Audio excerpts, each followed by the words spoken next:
विनीत को घर जाने के लिए सिर्फ 1 सप्ताह की छुट्टी मिली थी। समय बचाने के लिए उसने अपनी पत्नी नीतू व बेटे मेहुल के साथ दिल्ली से कोलकाता तक की यात्रा हवाई जहाज़ से करने का फैसला किया। नीतू ने घर से निकलने से पहले ही साफ साफ कह दिया था, देखो मैं पूरे 5 महीने के बाद अपने मम्मी पापा से मिलूँगी। भैया भाभी के अलग होने के बाद वे दोनों बहुत अकेले हो गए हैं, इसलिए मुझे उनके साथ ज़्यादा समय रहना है। अगर आपने अपने घर पर 2 दिनों से ज़्यादा रुकने के लिए मुझ पर दबाव बनाया तो झगड़ा हो जाएगा। अपने मम्मी पापा के अकेलेपन से आज तुम इतनी दुखी हो और परेशान हो रही हो, पर शादी होते ही तुमने रात दिन कलह करके क्या मुझे घर से अलग होने को मजबूर नहीं किया था? जब तुमने कभी मेरे मनोभावों को समझने की कोशिश नहीं की तो मुझसे ऐसी उम्मीद क्यों रखती हो? विनीत उससे ऐसा सवाल पूछना चाहता था, पर झगड़ा और कलह हो जाने के डर से चुप रहा। तुम जितने दिन जहाँ रहना चाहो वहाँ रहना, पर मेहुल अपने दादा दादी के साथ ज़्यादा समय बिताएगा। वे तड़प रहे हैं अपने पोते के साथ हंसने खेलने के लिए। विनीत ने रूखे से लहजे में अपनी बात कही और नीतू के साथ किसी तरह की बहस में उलझने से बचने के लिए टैक्सी की खिड़की से बाहर देखने लगा था। विनीत को अपनी सास शारदा जी कभी अच्छी नहीं लगी थी। उनके कहने पर ही नीतू ने शादी के कुछ महीने बाद से किराए के मकान में जाने की जिद पकड़ ली थी। उसका दिल बहुत दुखा था, पर शादी के 6 महीने बाद ही नीतू ने उसे किराए के घर में रहने को मजबूर कर दिया था। वह करीब 5 साल तक किराए के मकान में रहा था। फिर नई कंपनी में नौकरी मिलने से वह 5 महीने पहले दिल्ली आ गया था। अब सप्ताह भर की छुट्टियां लेकर वह सपरिवार पहली बार कोलकाता जा रहा था। करीब 2 महीने पहले विनीत का साला विक्रम अपनी पत्नी मीनू और सास ससुर के बहकाव में आकर घर से अलग हो गया था। उसके ससुर ने उसे नया काम शुरू करवाया था जिसमें उसकी अच्छी कमाई हो रही थी। ससुराल में ज़्यादा मन लगने से उसका ज़्यादा समय वहीं गुजरता था। उसके अलग होने के फैसले को सुन नीतू बहुत तड़पी थी। खूब झगड़ी थी वह फ़ोन पर अपने भैया भाभी के साथ, पर उन दोनों ने घर से अलग होने का फैसला नहीं बदला था। इंसान को अपने किए की सज़ा ज़रूर मिलती है। दूसरे की राह में कांटे बोने वाले के अपने पैर कभी न कभी ज़रूर लहूलुहान होते हैं। विनीत की इस कड़वी बात को सुनकर नीतू कई दिनों तक उसके साथ सीधे मुँह नहीं बोली थी। विनीत अपने माता पिता को दिल्ली में साथ रखना चाहता था, पर नीतू ने इस प्रस्ताव का ज़बरदस्त विरोध किया। माँ के घुटनों का दर्द और पिताजी का ब्लड प्रेशर बढ़ता जा रहा है। अगर अब हमने उन दोनों की उचित देखभाल नहीं की तो उन दोनों के लिए औलाद को पालने पोषने की इतनी झंझटें उठाने का फ़ायदा ही क्या हुआ? नीतू के पास विनीत के इस सवाल का कोई स्पष्ट जवाब तो नहीं था, पर उसने अपने सास ससुर को साथ न रखने की अपनी जिद नहीं बदली थी। सुबह की फ़्लाइट पकड़कर वे सब 12 बजे के करीब अपने घर पहुंच गए। पूरे सफ़र के दौरान नीतू नाराज़गी भरे अंदाज में खामोश थी। अपनी ससुराल के साथ नीतू की बहुत सारी ख़राब यादें जुड़ी हुई थी। सास के घुटनों के दर्द के कारण उसे पहुंचते ही रसोई में किसी नौकरानी की तरह मजबूरन घुसना पड़ेगा। यह बात भी उसे बहुत चुभ रही थी। उसका मन अपने मम्मी पापा के पास जल्दी से जल्दी पहुंचने को बहुत ज़्यादा आतुर हो रहा था। घंटी बजाने पर दरवाज़ा विनीत के पिता महेश्वरी प्रसाद जी ने खोला। उन सब पर नज़र पड़ते ही वे फूल से खिल उठे। अपने बेटे को गले लगाने के बाद उन्होंने मेहुल को गोद में उठाकर खूब प्यार किया। नीतू ने भी बेमन से अपने ससुर जी के पैर छूकर उनका आशीर्वाद पाया। महेश्वरी प्रसाद जी तो मेहुल से ढेर सारी बातें करने के मूड में थे। अपने दादाजी से रिमोट कंट्रोल से चलने वाली कार का उपहार पाकर मेहुल खुशी से फूला नहीं समा रहा था। नीतू और विनीत घर में नज़र आ रहे बदलाव को बड़ी हैरानी से देखने लगे। जिस ड्राइंग रूम में हमेशा चीज़ें इधर उधर फैली दिखती थी, वहाँ हर चीज़ करीने से रखी हुई थी। धूल मिट्टी का निशान कहीं नहीं दिख रहा था। खिड़कियों पर नए पर्दे लगे हुए थे। पूरा कमरा साफ सुथरा और खिलखिलाता सा नज़र आ रहा था। माँ घर में नहीं है क्या? विनीत ने अपने पिता से पूछा। वे डॉक्टर के यहाँ गई है, महेश्वरी प्रसाद जी ने जवाब दिया। अकेली? नहीं, उनकी एक सहेली साथ गई है। कौन? बिमला मौसी? नहीं, उन्होंने एक नई सहेली बनाई है। दोनों लौटने वाली ही होगी। तुम दोनों क्या पियोगे, चाय, कॉफ़ी या कोल्ड ड्रिंक? अरे बाप रे!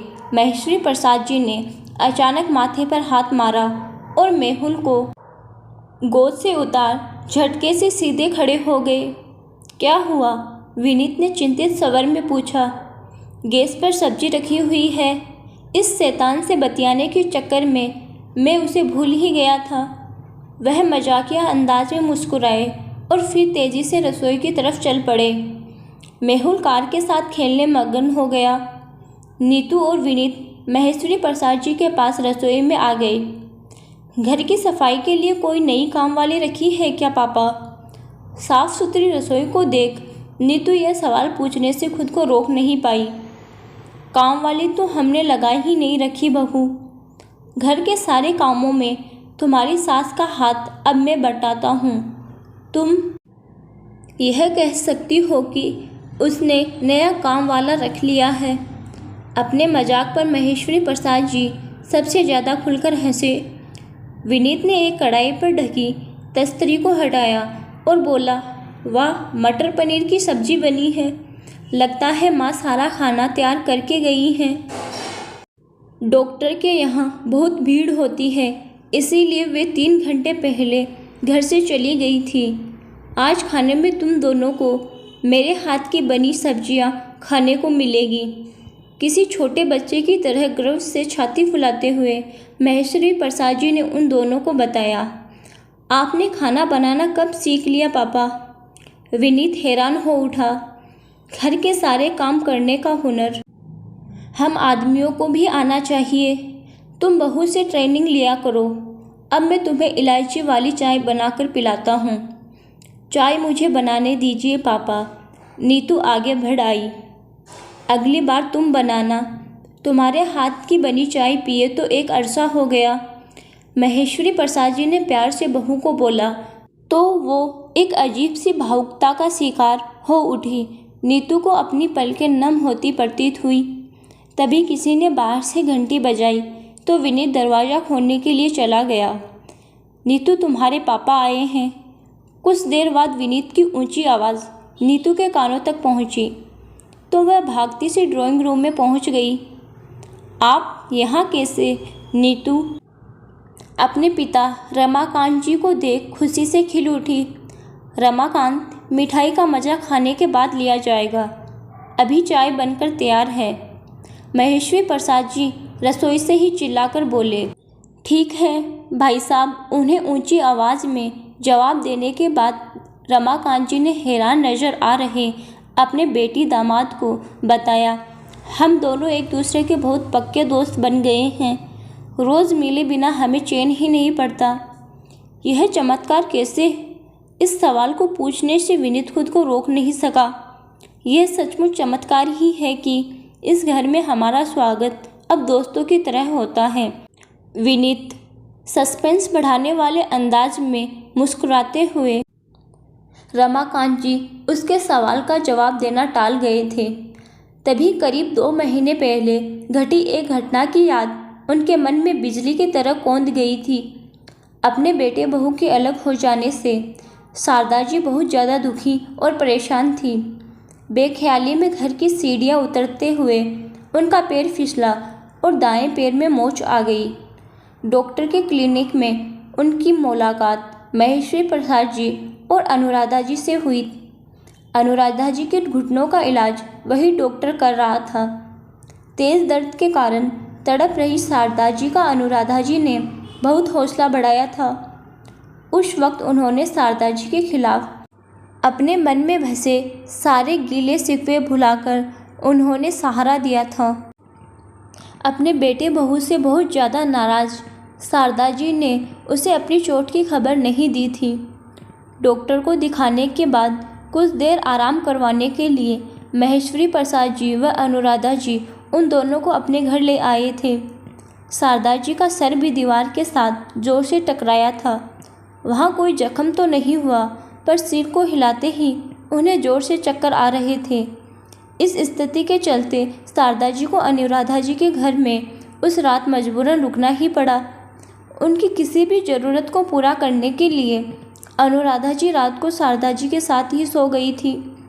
नींद आने से पहले बहुत दिनों से परेशान चल रही शारदा जी के मन में कोई अवरोध टूटा और वह अनुराधा जी को बताकर खूब रोई थी। अपने बेटे बहू के घर छोड़कर अलग हो जाने के बाद मुझे ये एहसास बहुत सता रहा है कि मैंने आप दोनों के साथ बहुत गलत व्यवहार किया है। अपनी बेटी को समझाने के बजाय मैं उसे भड़काकर हमेशा ससुराल से अलग होने की राय देती रही। अब मुझे अपने किए की सज़ा मिल गई है बहन जी। आप मुझे माफ़ कर देंगी तो मेरे मन को कुछ शांति मिलेगी। पश्चाताप की आग में जल रही शारदा जी ने जिस वक्त अनुराधा जी से आंसू बहाते हुए क्षमा मांगी, उस वक्त रमाकांत जी और महेश्वरी प्रसाद जी भी उस कमरे में ही उपस्थित थे। जब अनुराधा जी ने शारदा जी से अतीत की सारी शिकायतों व गलतफहमियों को भुलाने की इच्छा जाहिर की, अनुराधा जी और महेश्वरी प्रसाद जी ने शारदा जी को और रमाकांत जी को अपने घर से 3 दिन बाद ही विदा किया था। तुम ऐसा समझो कि अपनी बेटी के ससुराल में नहीं बल्कि अपनी सहेली के घर में रह रही हो। तुमसे बातें करके मेरा मन बहुत हल्का हुआ है। मुझे न घुटनों का दर्द सता रहा है, न बेटे बहू के गलत व्यवहार से मिले जख्म पीड़ा दे रहे हैं। तुम कुछ ठीक होने के बाद ही अपने घर जाना। अनुराधा जी के अपनेपन से भरी ऐसी इच्छा ने शारदा जी को बेटी की ससुराल में रुकने के लिए मजबूर कर दिया था। आने वाले दिनों में दोनों दंपतियों के बीच दोस्ती की जड़ें और ज़्यादा मजबूत होती गई थी। पहले एक दूसरे के प्रति नाराज़गी, नफ़रत और शिकायतों में खर्च होने वाली ऊर्जा फिर आपसी प्रेम को बढ़ाती चली गई थी। माँ आपके साथ क्यों नहीं आई? नीतू के इस सवाल को सुन रमाकांत जी अतीत की यादों से झटके के साथ उभर आए थे। कुछ देर में वे आती ही होंगी, इसे फ्रिज में रख आ। रमाकांत जी ने मिठाई का डिब्बा नीतू को पकड़ा दिया। वे सब लोग जब कुछ देर बाद गर्मा गर्म चाय का लुत्फ़ उठा ही रहे थे, तब एक बार फिर घंटी की आवाज़ घर में गूंज गई। दरवाज़ा खोलने के बाद नीतू और विनीत ने जो दृश्य देखा वह उन के लिए अकल्पनीय था। विनीत की मां अनुराधा जी ने नीतू की मां शारदा जी का सहारा लेकर ड्राइंग रूम में प्रवेश किया। बहुत ज़्यादा थकी नज़र आने के बावजूद वे दोनों घर आए मेहमानों को देख कर खिल उठी थी। विनीत ने तेज़ी से उठकर पहले दोनों के पैर छुए और फिर माँ की बाहें थाम ली। शारदा जी के हाथ खाली हुए तो उन्होंने अपनी बेटी को गले लगा लिया। नीतू उनसे अलग हुई तो मेहुल अपनी दादी की गोद से उतरकर भागता हुआ नानी की गोद में चढ़ गया। सबके लाड प्यार का केंद्र बन वह बेहद प्रसन्न और बहुत ज़्यादा उत्साह से भरा हुआ नजर आ रहा था। इस बार 2 कप चाय मैं बनाकर लाता हूँ। रमाकांत जी ने अपना कप उठाया और चाय का घूंट भरने के बाद रसोई की तरफ चल पड़े। उनकी जगह चाय बनाने के लिए नीतू रसोई में जाना चाहती थी, पर अनुराधा जी ने उसका हाथ पकड़कर रोक लिया। बहू, तुम्हारे पापा के हाथ की बनी स्पेशल चाय पीने की मुझे तो लत पड़ गई है। बना लेने दो उन्हीं को चाय। अनुराधा जी के मुंह से निकले इन शब्दों ने नीतू और विनीत के मनों की उलझन को बहुत ज़्यादा बढ़ा दिया था। मुझे अपनी आंखों पर विश्वास नहीं हो रहा है। उन चारों बुजुर्गों को कुछ देर बाद बच्चा बनकर विनीत के साथ हंसते बोलते देख नीतू ने धीमी आवाज़ में विनीत के सामने अपने मन की हैरानी प्रकट की। कितने खुश हैं चारों। विनीत भावुक हो उठा। इस सुखद बदलाव का कारण कुछ भी हो, पर यह दृश्य देखकर मेरे मन की चिंता गायब हो गई है। ये सब एक दूसरे का कितना मजबूत सहारा बन गए हैं। पर यह चमत्कार हुआ कैसे? अपनी माँ के पैर में आई मोच वाली घटना से अनजान नीतू एक बार फिर आश्चर्य से भर उठी। इस बार नीतू की आवाज़ उसके पिता के कानों तक पहुंच गई। उन्होंने तालियां बजाकर सबका ध्यान अपनी तरफ आकर्षित किया और फिर बड़े स्टाइल से गला साफ करने के बाद स्पीच देने को तैयार हो गए। हमारे रिश्तों में आए बदलाव को समझने के लिए, नीतू और विनीत के दिलों में बनी उत्सुकता को शांत करने के लिए मैं उन दोनों से कुछ कहने जा रहा हूँ। मेरी प्रार्थना है कि आप सब भी मेरी बात ध्यान से सुने। अपनी अतीत की गलतियों को लेकर अगर कोई दिल से पश्चाताप करे तो उसके अंदर बदलाव अवश्य आता है। जब विक्रम अपनी पत्नी व बेटी को लेकर अलग हुआ तब शारदा जी और मुझे समझ में आया कि हमने नीतू को किराए के मकान में जाने की सलाह देकर बहुत ज़्यादा गलत काम किया था। बढ़ती उम्र की बीमारियों के शिकार बने हम चारों मायूस व दुखी इंसानों के दिलों में एक दूसरे के लिए बहुत सारा मेल जमा था। इस मेल को दूर करने का मौका संयोग से हमें मिल गया। मन का मेल मिटा तो वक्त ने ये सिखाया और दिखाया कि हम चारों एक दूसरे का मजबूत सहारा बन सकते हैं। आपस में अच्छे दोस्तों की तरह सहयोग शुरू करने के बाद आज हम सब अपने को ज़्यादा सुखी और खुश और सुरक्षित महसूस करते हैं। बेटी अपने घर चली जाए और बेटा बहू किसी भी कारण से इस बड़ी उम्र में माता पिता को सहारा देने को, उनकी देखभाल करने को उपलब्ध न हो तो पड़ोसी, मित्र व रिश्तेदार ही हैं उनके काम आते हैं। हम रिश्तेदार तो पहले ही थे, अब पड़ोसी व अच्छे मित्र भी बन गए हैं। भावुक नज़र आ रहे रमाकांत जी ने आगे बढ़कर महेश्वरी प्रसाद जी को उठाया और फिर दोनों दोस्त हाथ पकड़कर साथ साथ खड़े हो गए। पड़ोसी कैसे? विनीत ने हैरानी से पूछा। तुम दोनों को सरप्राइज़ देने के लिए हमने ये खबर अभी तक छिपाई रखी थी कि इसके ठीक ऊपर वाले फ्लैट में हमने पिछले हफ्ते शिफ्ट कर लिया है, रमाकांत जी ने बताया। मुझे विश्वास नहीं हो रहा है। विनीत ने इस खबर की पुष्टि करने के लिए अपने पिता की तरफ देखा। यह बात सच है बेटे, पुराना फ्लैट बेचकर ऊपर वाला फ्लैट खरीदने का इनका फैसला समझदारी भरा है। पड़ोसी होने से हम एक दूसरे के सुख दुख में फ़ौरन शामिल हो जाते हैं। इसके अलावा हमारी उचित देखभाल न कर पाने के कारण अब तुम बच्चों को किसी तरह के अपराध बोध का शिकार बनने की कोई ज़रूरत नहीं है। सबसे ज़्यादा महत्वपूर्ण बात यह है कि अब हमारा अकेलापन दूर भाग गया है। आपसी सहयोग के कारण हमारा जीवन ज़्यादा खुशहाल और रसपूर्ण हो गया है। महेश्वरी प्रसाद जी का चेहरा जोश व उत्साह से चमक उठा था। आप सबको इतना खुश देखकर मेरा मन बहुत ज़्यादा हल्कापन महसूस कर रहा है।